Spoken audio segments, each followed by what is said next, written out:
Hello. Greetings, welcome. Hello, everybody. Again to the Gaming Aroma podcast. This is episode 4. I'm your host, KDB, as always, and I'm back. I'm back once again, and I'm going to let you in on a little secret. This is my Sunday morning weekly gaming show. I'm not recording this on Sunday. I'm already a fraud. It's only 4 episodes in, and I'm fraudulent. I'm lying. Well, I'm not lying, because I'm being honest. I'm laying it out on Front Street for you. So, I'm recording this on Saturday afternoon, on the 9th of March. And there's a very good reason. And the reason is, it's Mother's Day tomorrow. I can't be recording a podcast on Mother's Day, can I?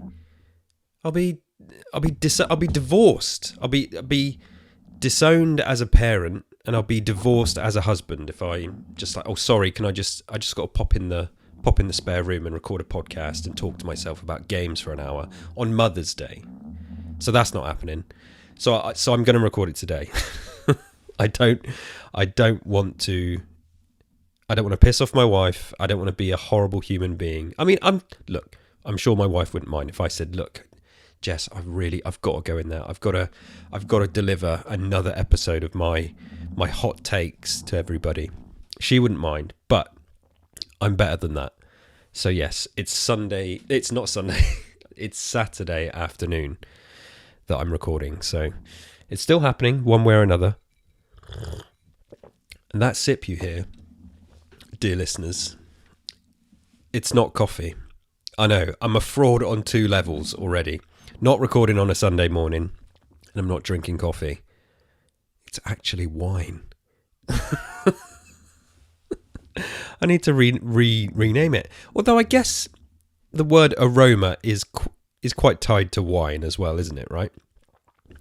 The aroma of this wine is something around the realm of 4 days old, so it's got a kind of rotten aroma to it. It's quite tangy. Probably should have tipped it away, but these are hard times. Beggars can't be choosers. I'm drinking every last fucking drop of this wine. And here's another little secret. It's mixed with a splash of Pepsi Max. Well, actually, no, this isn't even Pepsi Max. This is the cheap equivalent of Pepsi Max. This is the Aldi equivalent, like Cola X or something like that. Which, to be honest, it's good. Like, usually those cheap knockoff colas are crap. Aldi never let me down, or they very rarely let me down.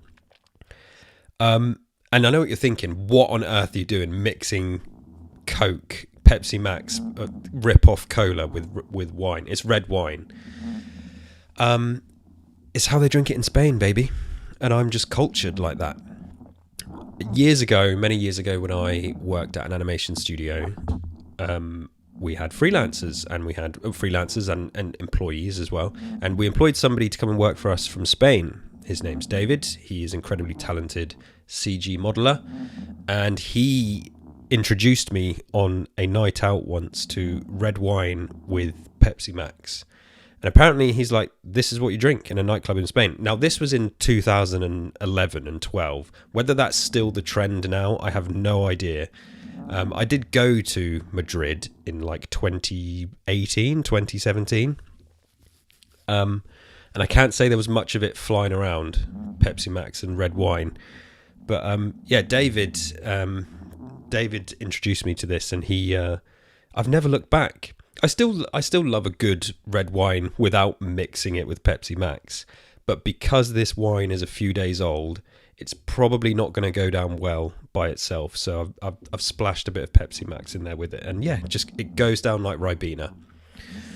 So thank you, David. He's gone on to have a very successful career working for Disney and stuff. I think he's worked on, basically, if an animated movie has come out in the past 7 years, he's worked on it. I always knew he'd go far. We still keep in touch today. That's his legacy for me. Red wine and Pepsi Max. But that, of course, has nothing to do with gaming. It is the day before Mother's Day. The weather is terrible outside. We haven't quite had dinner yet, so I'm getting this recorded before dinner. And there's a few things to talk about. I got some gameplay talk. and there's some news, and the news is all kind of connected. It's not been a massively busy week for news.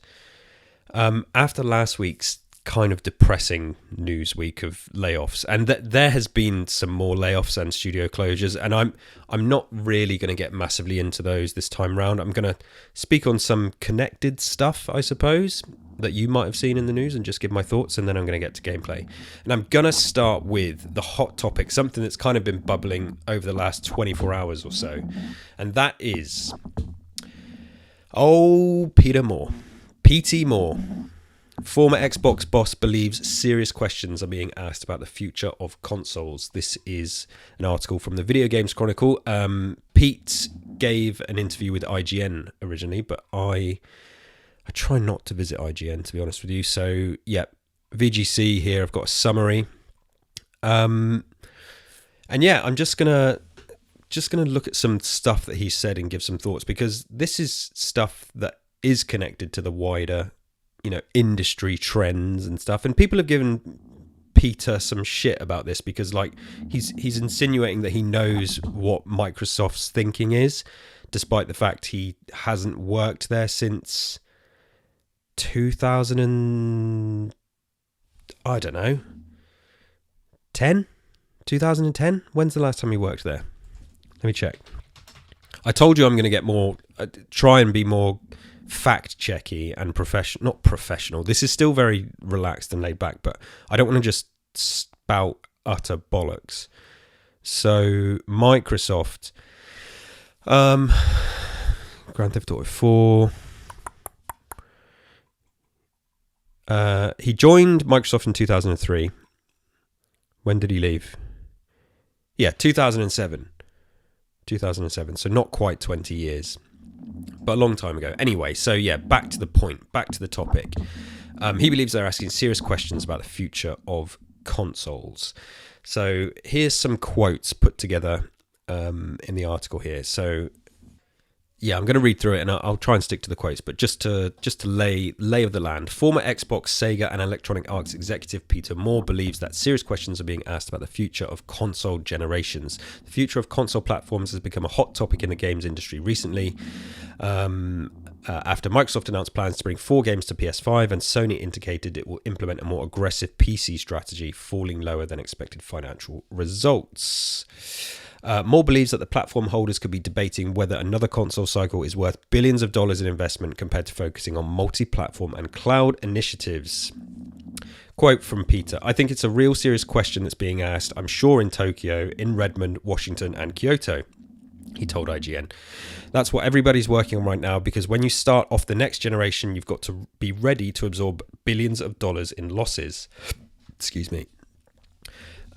And this is still him talking, quote, "And is the industry, given all the layoffs and everything we're going through right now, is the industry ready for that? Look at Sony laying off 900 people, a lot there in the UK. My 2 eldest daughters work at EA. I'm sure they do. They're all right, but they're always looking over their shoulder."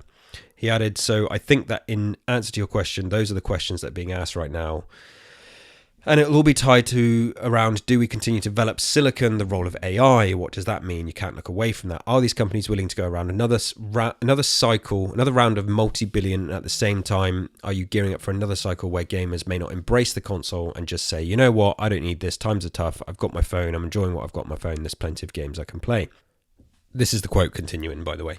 "Failing that, of course I have my PC on my Mac. I can go do whatever I need to there. And do I really need to be spending what could be $500-$600 on a bespoke piece of hardware just to play games?" So both the companies and gamers are asking themselves this question. Moore said the future of console generations had come into question during the back end of the Xbox 360 generation. Quote, "Yeah, the Xbox 360, during the back end of that, you have that concern. If you were thinking then of something that launched in the mid-2000s, what does the end of the decade look like? How long the cycles were? Usually 5-6 years. What does it look like in 5-6 years? Are we going to need another?" The answer ultimately was yes, but the questions were being asked then. And why? Because you've got faster, cheaper broadband, more ubiquitous in just about everybody's homes. End quote. Just like in those days, and this is the VGC article continuing, the industry veteran said he was confident both Sony and Microsoft will be questioning what future console iteration will look like. Quote from Peter Moore: "What I'm saying is the questions are being asked as they have been for the last 20 years.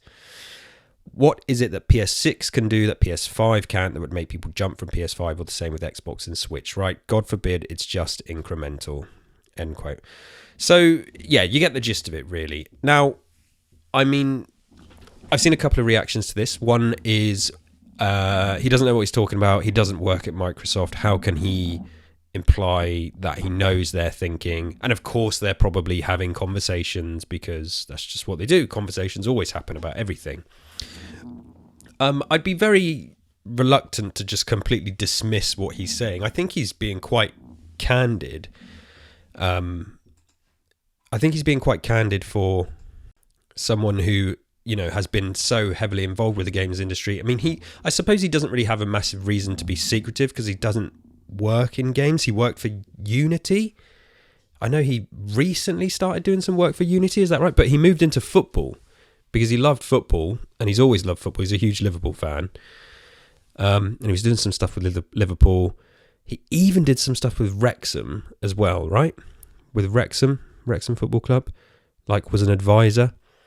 Or something. I'm not sure exactly. But anyway, you know, he's been around the block. He knows what he's talking about. And it feels like he's just saying, you know, what we're all kind of thinking and realizing. The fact is, with consoles and console players, and I think I maybe touched on this last episode, that it's not growing. It's not a growing market. There's been this kind of understanding that there's 300 million people that play games consoles, and it's been that same number for a very long time. I was going to say 20 plus years. It was maybe a little bit less, and it grew slightly in the mid 2000s. Or maybe not. Like, I think it's like, if you look at the numbers across PlayStation 1 and N64 and everything like that, generally it all kind of tops out at about 300 million. And it's never grown. Now, the industry has grown. The industry's grown massively because the way that these companies make money has changed, and that's through the services, through microtransactions and battle passes and live service games. The price of games has increased. I was going to say hardware additional things like, you know, controllers and stuff like that. They're just all these extra things that companies put out. The games themselves, that's where they make the money. Yeah, huge numbers for games. You know, the games selling 20 million copies and stuff. That's good. They're selling more games than ever. The problem is those games cost a lot of money and they don't really make huge profits on them. So, yeah, what he's saying, it's like, yeah, it makes sense. And I think about my... I'm a console player, right? I love my console. I don't really want the Xbox or the PlayStation boxes to go anywhere, because I can't be fucked to deal with a PC. Now, it is easier. I know it's easier, but it's still not as easy to just flick on the box and it's just ready to go and the games run. Now, I say that with the caveat that, of course, some games come out and they don't run, but you get my point. You know, with PCs, there's requirements. Is it going to run? What do I have to tweak? What do I have to do? I have perfect faith in myself that I could figure all that stuff out and make it work on a PC. I used to help build PCs. I know kind of what I'm doing. I know my way around a box and I know my way around settings. I'm still very technical to these days. It's a huge part of my day job. I just don't want to do that when it comes to playing games. I want to sit down on my sofa, flick on the box and play it. And at the moment, that's the best way to do it, is through a console. But it's quite clear that console market isn't growing, the number isn't growing, and I see it myself. So I have 5 nieces and nephews. They all love gaming. One of them's like massively into football. One of them is massively into gaming. A couple of them are a little bit older and they play games, but they're sort of, you know, late teens, early 20s, you know, living it up that way at the moment. But even my 20-year-old, what's she now? She's 21-year-old niece. Even she likes playing games still. And she's got a younger brother and sister, and I think she plays games with them quite a bit.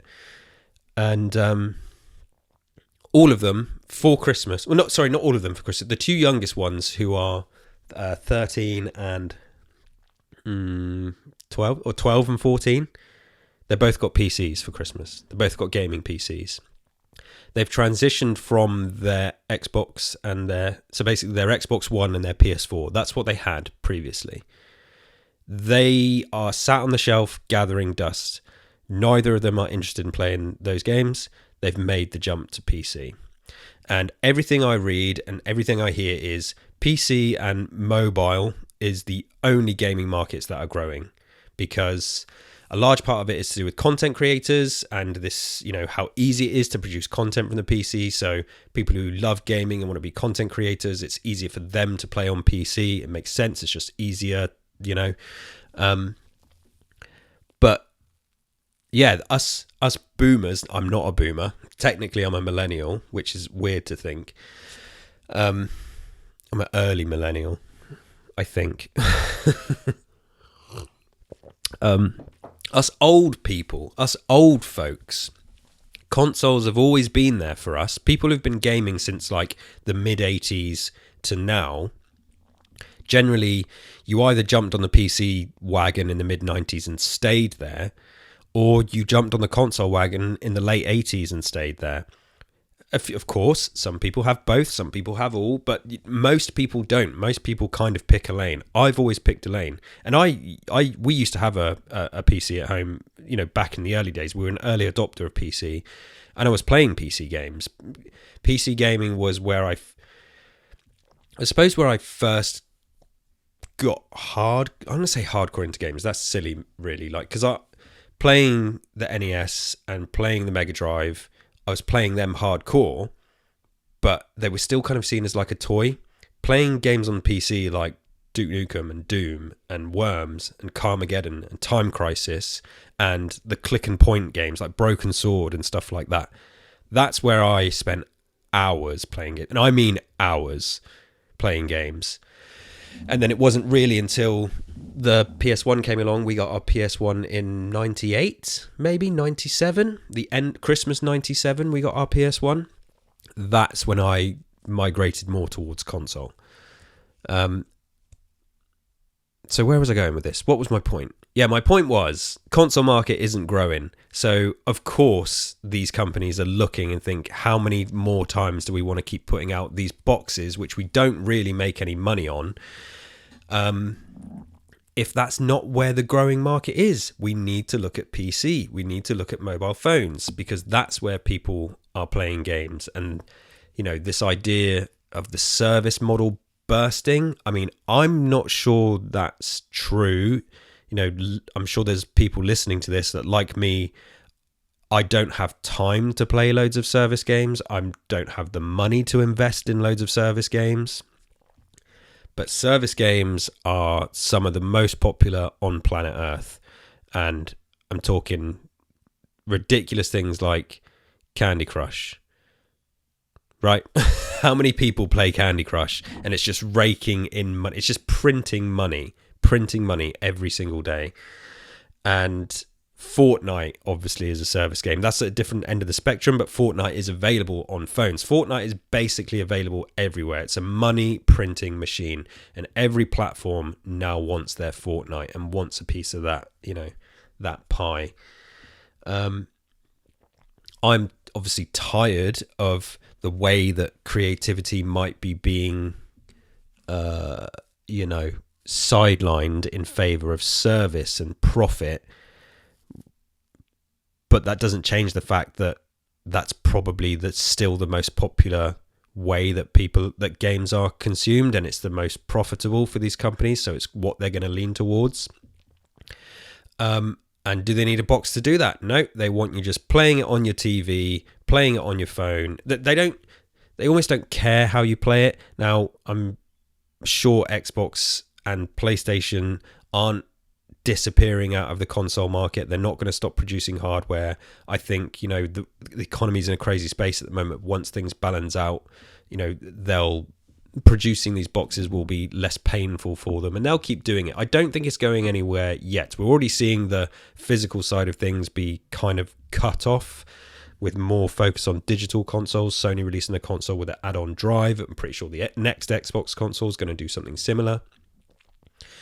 But yeah, I suppose the reason this story really caught my eye was Well, yeah, it was the two reasons. One, it was people trying to call Peter Moore stupid because he doesn't work at Microsoft. How can he know what they're talking about?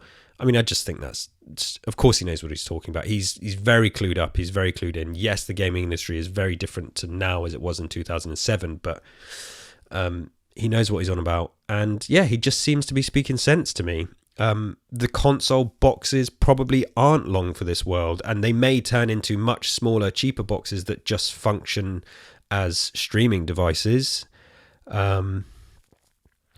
Yeah, I know Xbox were working on a streaming device as well. That seems to have gone away. Cloud technology is expensive. It's not perfect. The internet is a big question and stuff. You know, they're not rushing out of consoles because I think as long as they can still come up with the software and the services that people are going to buy into, you know, I'm certainly going to buy into it. People will buy the box if that's the best way to experience it. You know, no lag, no latency, highest quality, you know, resolution and stuff like that. So I certainly don't think the consoles are disappearing yet. We've probably got, I think a couple of years ago, I thought we were maybe looking at the last generation of boxes for this generation.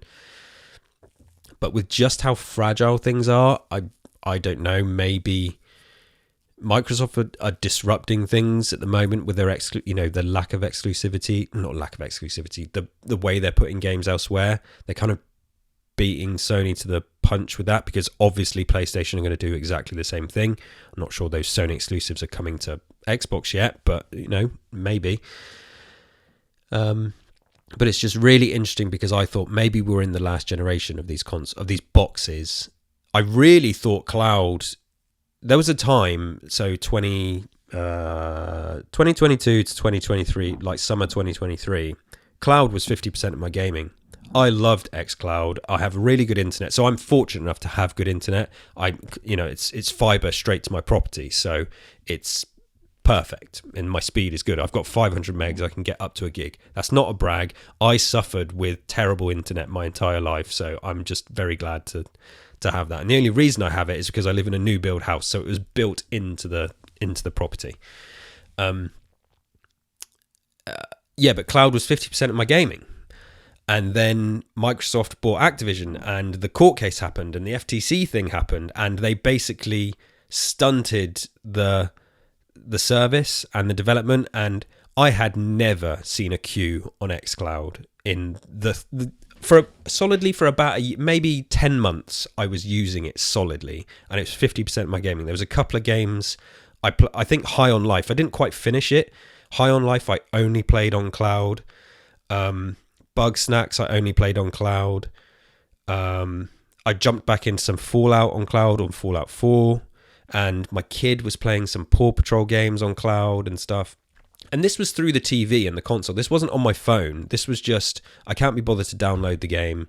I'm just going to fire it up. And it was good for trying things out, you know, and saving space on my console. And if it wasn't like, you know, I wasn't going to play Starfield through the cloud. I wanted to experience that the best way possible. I wasn't going to play games that kind of deserve the perfect experience. Despite how good the latency was on cloud, I still was very picky about what I did. But it was convenient.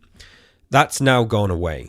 Since that court case, and since they basically tried to play down that they were like going to have a cloud monopoly, they obviously, I'm pretty sure they confirmed that they moved people off the team onto other stuff. Cloud development slowed down. They sold the rights to licensing for cloud games from Activision to Ubisoft, which just shows like kind of where their priority is on it. They started to put more games on GeForce Now as well. And xCloud has become, I don't want to say unusable, but it went from being 50% of my gaming to like 5%. I might curiously try something out, but if there's often a queue, I can't be bothered to wait for a queue. Sometimes it says the queue is 10 minutes long. I'm not sitting there waiting 10 minutes. The game would probably download in 15 minutes, so it defeats the purpose. So unless those queues disappear, I have no real interest in using it. But yeah, I'm going around the houses a bit here, but I guess what I'm trying to say is, although Peter Moore is right of course these conversations are happening. I mean, you've got to be an idiot to think otherwise. I don't think we're moving away from hardware yet. I think Sony, obviously, despite the I was going to say flop that is PSVR 2. I don't have the numbers in front of me, but I'm pretty sure it's a flop. The London team that they got rid of, weren't they very focused on VR games or a VR game? So that tells you something about Sony's vision and strategy there. But what I'm trying to say is, I think with the explosion of handhelds, Steam Deck, ROG Ally, the Legion Go, is that what the other one's called? There's definitely going to be eyes on that sort of thing, that hardware isn't dead. If you could make the Xbox Series S a handheld, that would just be superb, right? That would be perfect. And I'm sure Microsoft are scrambling to do something like that because, that's at the moment, their games are just getting enjoyed on the Steam Deck and through Steam, and they're not really getting probably the money from it that they want. But if there was an Xbox dedicated handheld with Game Pass on and the Xbox Store, then they're laughing. And Sony will want to do the same. We've got the PlayStation Portal. That's not a native handheld. It's a streaming screen. But there is rumors that they're exploring another one of these devices, like a PSP follow-up. And the other conversation that I was seeing was that if for these handhelds to work, and the reason why Steam Deck and ROG Ally and everything has been kind of successful is, so unlike the Nintendo DS and the Sony PSP, which had basically unique versions of the games, as cool as that would be these days, it's not possible and feasible because of the cost and development time. So instead, what these companies need to do is produce handheld hardware that effectively plays the exact same games that you can get on your console, but just a light version of it. So lower resolution and I guess lower frame rate or whatever, but just a shrunk down version of it. People want to be able to have their games. People want to be able to buy, Starfield, Spider-Man, Baldur's Gate, whatever. These are all the big games. Yes, Starfield is a big game. People want to buy those games and they just want to be able to play them on the go. I don't really need a PSP equivalent of Starfield. You know what I mean? Like where it's streamed down and completely different. I love the PSP, like I've already said on this show, and I love that there was unique games. But now they're not going to spend the development time. All you want is just to be able to take that game everywhere. You want cross-save, cross-progression across these devices. So they'll definitely be looking at that, and they'll be looking at how their boxes, the Xbox and the PlayStation, can still be that perfect home experience. They'll want to, these AI chips and stuff, they're going to come into play more and more. That's going to help them reduce costs in certain ways. So the boxes aren't dead yet. They'll definitely be looking at companion hardware like a handheld. This Nintendo's already done it. This is why it's like the biggest fucking selling console of all time, or as near as. They've cracked it. They cracked the model. Everyone loved the DS. I say everyone. Loads of people love the DS. Loads of people love the Nintendo console. So what did they do? Rather than produce two separate devices, they was like, right, just make it into one thing. Then all games can be played handheld or on your TV. And that's what they'll continue to do. They've already cracked it. They beat everyone to the punch.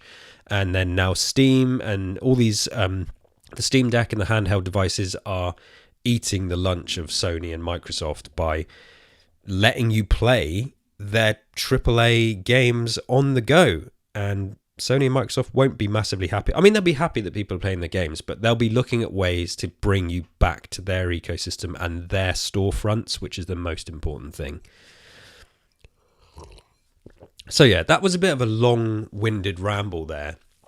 It kind of connects to my next news thing, which I'm going to talk about.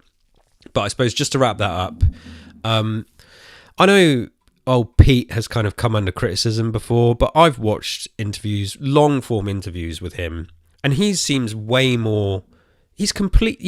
He's completely has flaws, and he's not a genius or anything like that. But he comes off as someone who, despite flaws or cock-ups he might have done in the past, he seems very authentic. He seems very honest. No kind of bullshit. And he seems happy to be honest to gamers. He seems to respect gamers. I don't know. I've got a bit of time with him, so to see him saying this stuff, I'm like, yeah, he's right, and people should listen to him. He's been around the block. He knows what he's talking about. Just because you've worked on things that might not have, I mean, I say worked on things that might not be, everything he's worked on has been successful, right? I'm just trying to look at some of the stuff here. Has he worked on anything that's flopped? Under his leadership, games such as Star Wars The Old Republic, Command & Conquer Generals 2 changed focus from a single-player campaign into free-to-play multiplayer game with microtransactions. Okay, like, if you want to look at him and say, oh, yeah, he's just profit businessman. Well, yeah, he is, but that's that's the job he's got. Like, I've never seen him say anything evil. You know, this is the world we live in. I don't think... I don't want to say that he was... he's responsible for all the terrible stuff in the industry, but, I guess you could say that. Yeah. It says here, more also, I've just got the Wikipedia page open. He reportedly endorsed the Wii console as an alternative over PlayStation 3, claiming that the price for the PS3, the consumer can buy the both Xbox 360 and the Wii. Yeah, he wasn't wrong. I don't know, maybe I'm being ignorant to some of his behaviour in the past, but I've seen him talk a lot, I sometimes think he likes the sound of his own voice, but, he's very successful. And he was there during what was probably the best time for gaming, right? In that generation with the 360 and PS3 and all that, and the Wii. It was certainly an interesting time. Loads of cool, new, weird stuff was happening. 360 is the best console ever, but we'll leave that for another day. And yes, moving on. So let's move on to former PlayStation exec calls exclusivity the Achilles heel of blockbuster games. Former PlayStation executive Shawn Layden has suggested the platform holder will need to consider releasing more games on PC in future in order to cover the huge budgets of its first-party blockbusters. This is also from Video Games Chronicle.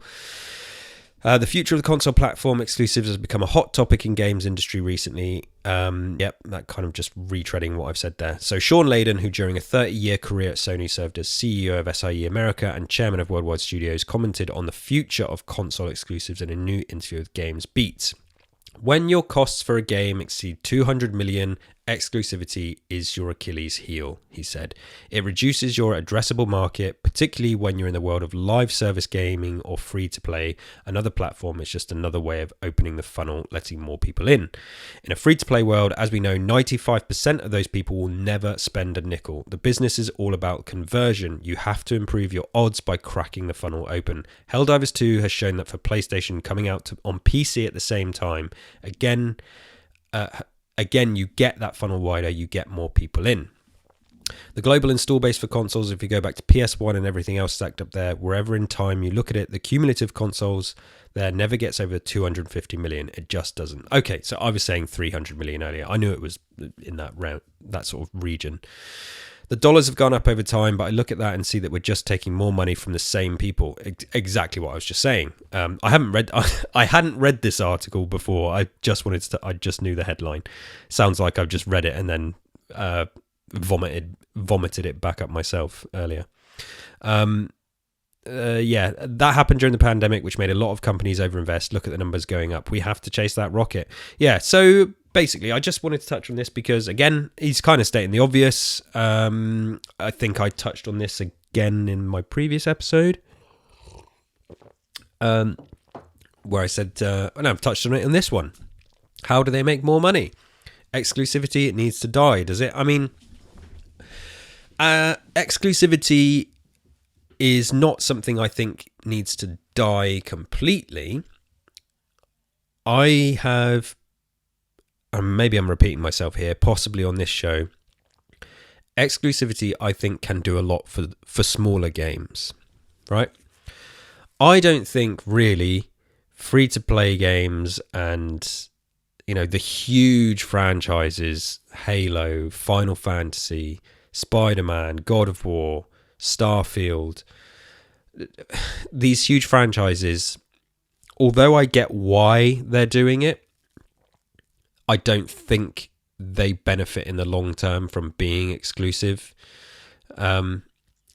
And obviously, when they were cheaper to produce, it was less of an issue. And like Shawn Layden is saying, you can't spend $300 million or $315 million or whatever it was on Spider-Man 2 and just make... So what did they make back? They make like 80 million or 100 million back or something like that. I don't have stuff in front of me, but when all that Sony stuff leaked, I remember reading some breakdowns where it was like they might have made 100 after it sold 10 million copies. They might have made $100 million or something, which, you know, that's obviously that's crazy money. That's crazy money. But just with how margins work, they're not going to be overjoyed with that. People from Insomniac have since been fired. Sony have made cuts at Insomniac. This tells you how Sony, how those people at the top, how those overpaid wankers feel about this.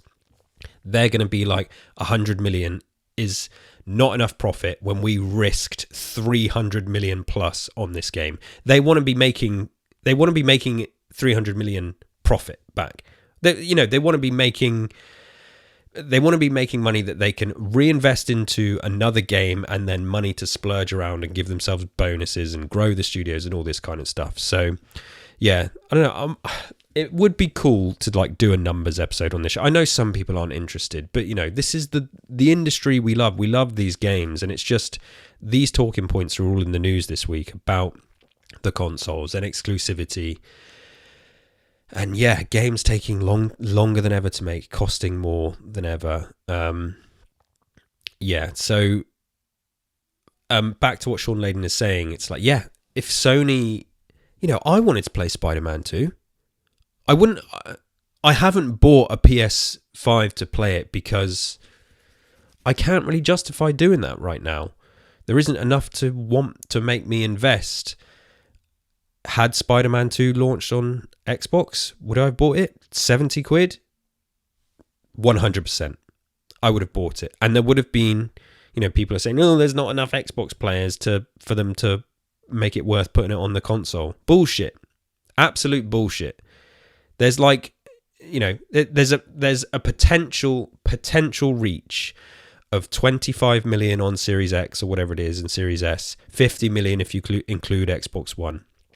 And I could now obviously Spider-Man 2 wasn't a PS4 game, but they've put out games that have been cross-gen. God of War was, Horizon was, and those games could have been on Xbox One. There's an audience of like nearly 50 million people there that could have bought their games and helped fund them and helped them take the hit. You know, exclusivity is a big part of why it's not made so much money, and we're gonna see that move away more and more. It's gonna, through gritted teeth, Sony are not going to want to do that. You know, they're going to be doing this day one stuff on PC more and more. That new CEO was banging on about how they want to make money. Not CEO or head of PlayStation or whatever he was. I forget. Hiroki Totoki. I forget his job title. So yeah, this is just really interesting to me because all the fuss that we had about the Xbox exclusives going to PlayStation, I don't care. It's good. It helps Sea of Thieves. It helps Hi-Fi Rush. If Gears of War went to PlayStation, it would help Gears of War. It's up to Microsoft and Xbox to make you want to buy, you know, those consoles. And I think these days, with the console market not growing and just the PC market growing, more needs to be done. And again, long way to a short point. I don't think exclusivity is all bad. As I said, I think it can work for smaller games. It can add a buzz to small games, which you just would not get if... I've said them before. I'm going to name drop those games again. Scorn and Stray. They're two examples that I constantly go for. If both of those games launched on all platforms day one, I refuse to believe. You cannot convince me that they would have been as successful and popular as they were. They had the buzz, the marketing beats behind them to help them get the sort of reception that they did. And, you know, they were both good games. So, I mean, I haven't played Stray, but I hear it's good and it was received good. The smaller games, the indies, deserve the boost that exclusivity can give them. Halo doesn't need exclusivity. God of War doesn't need exclusivity. Neither does Spider-Man. Neither does Horizon. Neither does, okay. Here's a broader example. Resident Evil doesn't need exclusivity. It does incredibly well by being multi-platform. Final Fantasy has just come out on PlayStation. It's selling fine. People love it. Final Fantasy Rebirth. I can't play it, obviously. The feeling with Final Fantasy VII Remake was it didn't sell enough. And then it got a boost on PC. Of course it did. Rebirth, let me just Google now. I'm sure Final Fantasy Rebirth sales. What did I see? Japanese sales charts. Final Fantasy VII Rebirth tops, but doesn't even come close to Remake. Software sales, so this is since the end of February. 262,000. This is just in Japan. Of course, it's sold more elsewhere as well. Right. Final Fantasy VII Rebirth, 262,656 copies. When Final Fantasy VII Remake launched, 703,000 copies. Yeah. Square Enix will be fuming about this. And this would not be the case had the game launched on Xbox as well. I don't think... I've seen some people saying, oh, maybe Final Fantasy just isn't popular anymore. Are people as interested in it? Possibly. That's possibly part of it. Exclusivity is a bigger part of it. Final Fantasy VII Remake and Rebirth should be launching everywhere. And I don't just mean Xbox. They should be on PC day one as well. I mentioned the content creators earlier. There's no real... some of my friends are loving the game. There's buzz around it there. You get it in the hands of those content creators that use their PCs to make content, stream the game, record footage. Yeah, it's just better all round, and you would have sold more. So yeah, these bigger games, exclusivity is kind of dumb. Smaller games, at least timed exclusivity. I don't necessarily think things should be exclusive forever. And there's so much more you could say about this. I'd love to have a longer exclusivity conversation with someone. Because, like I say, I'm not massively precious about the games staying on the console. I think other ways, Microsoft and Sony can produce services and things like that and appeal, things that make me want to play on Xbox over PlayStation or whatever, that are outside of the games. I just want to play. I want to play my games everywhere on everything. I want the experience that a console gives me that isn't really necessarily connected to the games. Yeah, I'm rambling as always, but yeah. So Shawn Layden stating the obvious: exclusivity is definitely fading. We're going to see it more, probably quicker than ever as well. Microsoft are doing it already. The Starfield on PS5 rumors are popping up again. Don't know what to say about that right now. But yeah, PlayStation needs to get their games on day one. Xbox is already doing it. And yeah. But I'm more than happy for some of the smaller games to be timed. To be honest, the big games can be timed exclusive if they want. But I think exclusivity can do a great deal for smaller games. As long as the studio, the platform works with the studio, the indie devs to... give them the right marketing they need, give them the support they need, give them, give them extra help, give them staff, give them server space, anything. Stuff that Microsoft can afford Microsoft and Sony can afford to get you to want to play those games on their platforms. And it doesn't cost them loads of money. That's why I say smaller games. It's not like, we've spent 300 million on marketing for this small game. You don't need to spend that much. You haven't helped develop it. They've developed it. Just use some of that cash that you've got lying around, the billions of dollars, or trillions in Microsoft's case. And yeah, help the smaller games out. But that's going to do it for the news. There's a few other little bits. The demo for PS5 exclusive Stellar Blade appears and then is quickly pulled from the PlayStation Store. Just another reason to hate digital. What else did I see? There was the whole thing this week about Nintendo suing the emulator company. Again, this is another thing. I can't really just talk about this for 10 minutes. Could do a whole episode on that stuff, right? Might do at some point. So I'm going to leave it there for the news, and I want to touch on some of my gameplay from the past week or so. And it's not going to be a long gameplay section because I don't have a huge load of new stuff to talk about. But there are a couple of very important things. One, it finally happened. Finally, at last, I sit upon the throne. I have been named Elden Lord. I finished Elden Ring. Through hell and high water, I finally finished Elden Ring. And huge love goes to the random strangers that helped me out on a couple of occasions, because there was no way I was getting through it by myself. So I did have some support. So yes, I did jump back into Elden Ring, as I mentioned last week. And my kind of journey was, I started a character, struggled, started a new character after playing the Dark Souls games, flew through, and then when I rebooted it up, I was like, I don't know, I'm really far away from the end with this new character. I'm going to go back to my first character. So I did, went back to my first character, respect, smashed through those last few bosses, smashed through Malekith, smashed through, so there's basically, you got to do a sequence of bosses. You got to do, is it Godfrey or Godric? Oh, there's so many gods in this game. And then Radagon and the Elden Beast.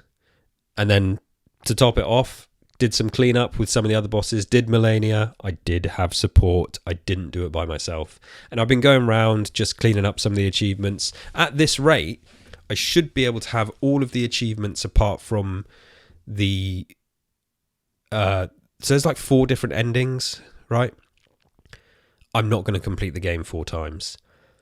And I know that some people have done some weird cloud save trick to just do the end part of the game again. I don't have time to figure that out, so I just couldn't be bothered.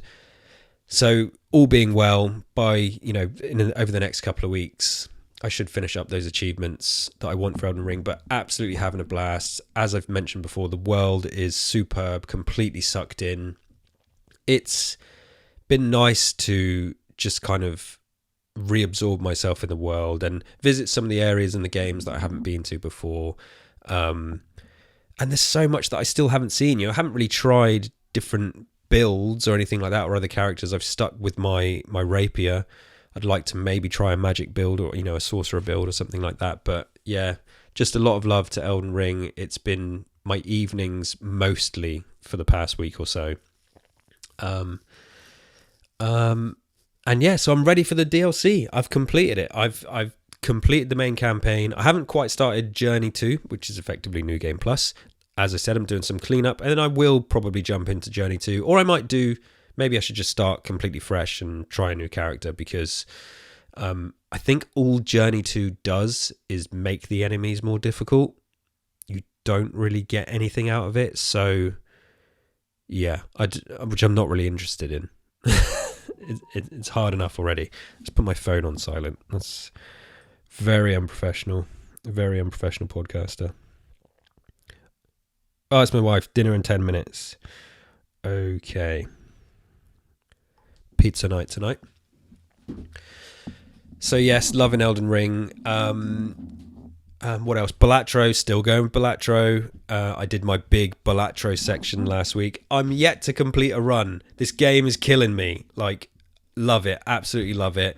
But when I say complete a run, it's like there's basically 8 rounds you've got to get through. I think the furthest I've got is 6. Because there is some luck involved in this game. And yeah, if the luck doesn't go your way, I guess like a real card game, you're shit out of luck. So I haven't quite done it, but I keep jumping in. It's nice. It's like my thing I play maybe before bed. So still loving Balatro. And then yeah, just a quick shout out to Warhammer 40,000 Bolt Gun, which came to Game Pass, which is sort of boomer shooter, retro style, first person shooter, and that was a nice sort of change of flavour. I've played maybe a couple of hours of it so far, but I'm going to work my way through that, And yeah, that's what's been keeping me busy, really. Upcoming this month, we do have South Park Snow Day and we have Alone in the Dark, which I think are the two big ones. Oh, the only other thing was Stalker. So Xbox had that like partner showcase and they shadow dropped the original Stalker trilogy. I haven't started it yet, but I think come Sunday night or Monday night, I'm probably going to be itching to maybe play something new, and I might pick up that original Stalker because it's been kind of remastered for consoles, as it was of course traditionally a PC game. Really want to play that. Like the look of that. There wasn't much else. That partner showcase was fine. What was the game with the guy where there was like clones, right? Just gonna have a quick look. So we had Unknown 9, Awakening, Sleight of Hand, the Altars. Is that it? We then went to space with the Altars. Here you have to explore an alien planet, ensure you stay from its deadly sunrises. Also have to make sure everyone gets along. Yeah, that's it. The Altars. Yeah, so this is like this weird, I don't want to call it Fallout Shelter in space, but at one point the map pulled out to your, I guess, base, and it literally looked like Fallout Shelter. But I've heard some people talking about it, and it's less excuse me, it's less survival game and more kind of like social management, right? Which is a bit like Fallout Shelter, I suppose. But that looked really good. The whole vibe and style of it, like, again, nice change of pace. Something I'm really interested in it. Sinking City 2, I never played Sinking City, so I don't know about that. Monster Jam Showdown, my son is very excited for. That was kind of it. Frostpunk 2 they showed as well.